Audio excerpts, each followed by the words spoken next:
ҳамда салому алайкум бародарои азиз, хуш омадем ба канали Мошини Савдо. дар ин рӯза навор якчанд мошинои фурӯшии арзон дорем. мошинои хубан, мошинои беҳтаринан. навора бо диққат то охира тамошо кунед, дастгирии моро фаромӯш накунед. касоне ки якум бор дар канали Мошини Савдо меҳмонон, ҳатман обуна шавед ва бародарое ки мехоҳанд аз нархҳои мошинои мехосаашон хабардор шаванд, дар зери видео дар комментария нависед ва мо бошад дар навори оянда пешкаши шумо мекунем. ва бародарое ки мошини фурӯшӣ доранд ва мехоҳанд ки реклама кунанд, марҳамат рақамҳои мо дар рӯи экрани шумо ба мо равон кунед ва мо бошад дар навори оянда пешкаши харидорон мекунем. дастгирии моро фаромӯш намекунем бародаро, лайк подписатсияра фаромӯш намекунем ва мо боша мегзарем ба қисми эълонҳои имрӯза. курс бошад 1000 рубл 138 сомонӣ тоҷикӣ рафтем. мегзарем ба қисми эълонҳои имрӯза. якум мошини фурӯшӣ ВАЗ 21099 соли бароришт 1000 сол, дар кузуфи седан, объем мотор боша 1.6, сӯзишворӣ боша бензини холӣ, коробка передача механика. мошин дар ҳолати хуби техникӣ қарор дорад, гуфта фавран фурӯхта мешавад. сум дар корай мошин, гуфта документош 3 моҳи дига ҳастай, моторуш 100%, карбюраторай. мошин дар ҳолати беҳтарин қарор дорад, гуфта фавран фурӯхта мешавад. мошин боша қарор дорад дар шаҳри ваҳдат. нархша боша гуфтестай 12000 сомонӣ тоҷикӣ ки бо рубли русӣ мешавад 86000 рубл. марҳамат шахсони харидор, рақамҳои соҳиби мошин дар рӯи экрани шумо.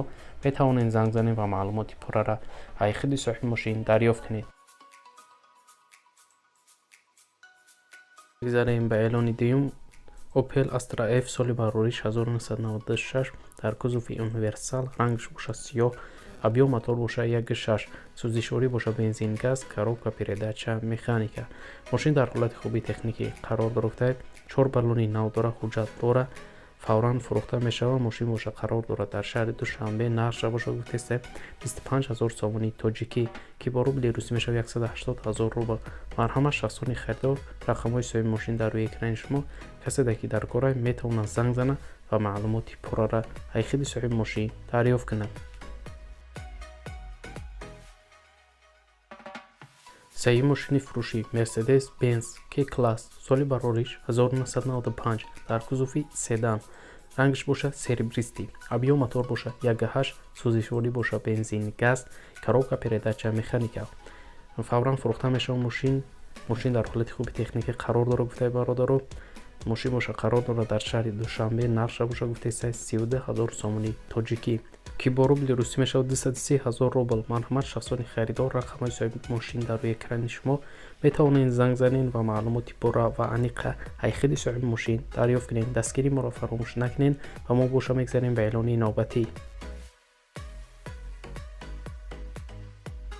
чорум мошини фурӯшӣ Opel Astra F соли барориш 1997, дар кузуфи универсал, рангш боша серебристӣ, объем мотор боша 1.6, сӯзишворӣ боша бензин газ, коробка передача механика.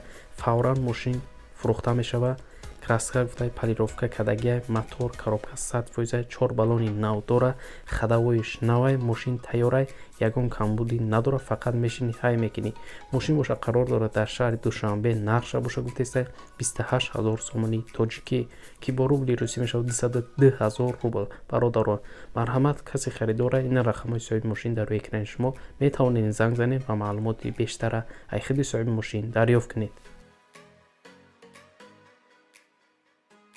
мегзарем ба эълони панҷум. Opel Vectra A соли барориш 1993, дар кузуфи седан, рангш боша кабуд, объем мотор боша 1.6, сӯзишворӣ боша бензин газ, коробка передача механика. мошин дар ҳолати хуби техникӣ қарор дорад. гази простой задагия, мотор 100%, 4 баллони нав дорад. дар ҳолати хуб қарор дорад. мошин фавран фурӯхта мешавад. мошин боша қарор дорад дар ноҳияи Исфара. нархша боша гуфтеста 25000 сомонӣ тоҷикӣ ки бо рубли русӣ мешавад 180000 рубл. харидори аниқ боша савдо кардан мешавад.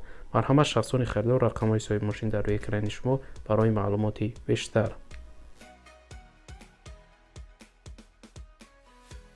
шашум мошини фурӯшӣ ВАЗ 2115 соли барориш 2005, дар кузуфи седан, рангш боша серебристӣ, объем мотор боша 1.6, сӯзишворӣ боша бензини холӣ, коробка передача механика.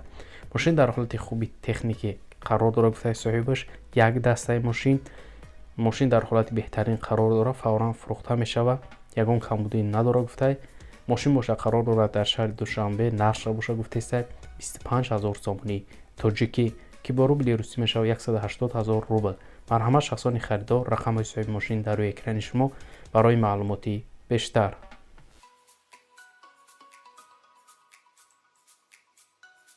هفتم ماشین فروشی نیسان ماکسیم، سالی برآوریش 1996، در کزوفی سدان، رنگش باشه سبز، ابیوم موتور باشه د، سوزشواری باشه بنزین، گاز، коробка передача автомат. ماشین در حالت خوبی تکنیکی قرار داره، معلوماتی بیشتر داره، نویسندگی نیست، فورا فروخته می شود. ماشین باشه قرار داره در شهر دوشنبه، نرخش باشه گفته است 15000 سومانی تاجیکی که با روبل روسی می شود 108000 روبل.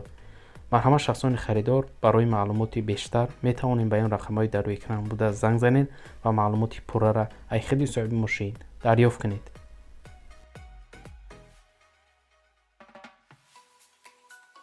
هشتم ماشین فروشی اوپل استرا اف، سالی برآوریش 1993، در کزوفی اونیورسال، رنگش باشه سفید، ابیوم موتور باشه 1.6، سوزشواری باشه بنزین خالی، коробка передача مکانیکا.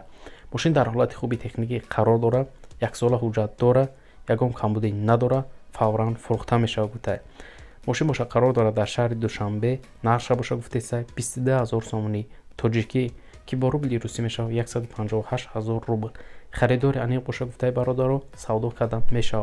مرحمت شخصان خریدار، رقم های صاحب ماشین در روی اکران شما می توانید زنگ زنید و معلومات پوره و انیق از خود صاحب ماشین دریافت کنید.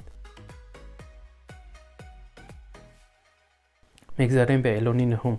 وز 21099، سالی برآوریش 2004، در کزوفی سدان، رنگش باشه سربریستی، ابیوم موتور باشه 1.6، سوزشواری باشه بنزین گاز، коробка передача مکانیکا. ماشین در حالت خوبی تکنیکی قرار داره، میگه صاحبش برادر یک سال حجت داره، گفته فورا فروخته می شود.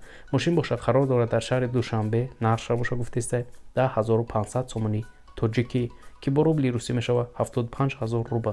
مرحمت شخصانی خریدار، برادر، رقم های صاحب ماشین در روی اکران، کسی که در کار می تواند زنگ زنه و معلومات پوره را از خود صاحب ماشین دریافت کند. بگذاریم به اعلان دهم. اوپل استرا اف، سالی برآوریش 1994، در کزوفی سدان، رنگش باشه مکری اسفالت، ابیوم موتور باشه 1.6، سوزشواری باشه بنزین گاز، коробка передача مکانیکا. ماشین در حالت خوبی تکنیکی قرار داره، 4 بالونی نو داره، خدوایش نو گفته گوبکاوت کردگی ماشین ماگنیتوفون 100% گفته، اکلیماتر داره، اکلیماترش نو، گاز بنزین هر دوش گفته 100% کار میکنه، یک کمبودی داره، لباوش خط داره، تمام. ماشین باشه قرار داره در شهر دوشنبه، نقش باشه گفته 22000 سومانی تاجیکی که با روبل روسی میشه 158000 روبل. مرحمت برادر شخصانی ماشین خر، کسی که در کار اینا میتونه با این رقم‌های در روی اکران بوده زنگ زنه و معلومات پوره را از خود صاحب ماشین دریافت کند.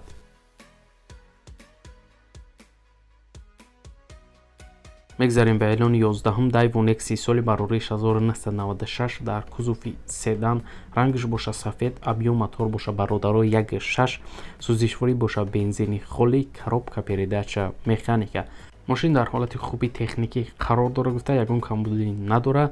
ماشین گفته عموما گاز دیدگی نیست، فورا فروخته میشه. و ماشین باشه قرار داره در شهر دوشنبه، نقش باشه گفته است برادر 17500 سومانی تاجیکی که با روبل روسی میشه 126000 روبل. مرحمت شخصانی خریدار، رقم های صاحب ماشین در روی اکران شما می توانید زنگ زنید و معلومات پوره و انیق خود صاحب ماشین دریافت کنید. میگذاریم به اعلان 12 وز 21 سالی برآوریش 2006، در کزوفی سدان، رنگش باشه سیاه، ابیوم موتور باشه 1.5، سوزشواری باشه بنزین خالی، коробка передача مکانیکا. ماشین در حالت خوبی تکنیکی قرار داره، فورا فروخته میشه. ماشین باشه قرار داره در شهر دوشنبه، نرخش باشه گفته است برادر 14000 سومانی تاجیکی که با روبل روسی میشه 101000 روبل. مرحمت شخصانی خریدار، رقم های صاحب ماشین در روی اکران شما می توانید زنگ زنید و معلوماتی پوره و انیق از خود صاحب ماشین دریافت کنید. و برادر عزیز، دستگیری ما را فراموش نکنید. امروز اعلان های ما به انجام میرسه. ما 2-3 روز بعد اعلان های نو برای ماشین های فروشی داریم و دستگیری ما را فراموش نکنید. تا نوار آینده خداوند نگهبانی هر یکی ما و شما باشد. خیر.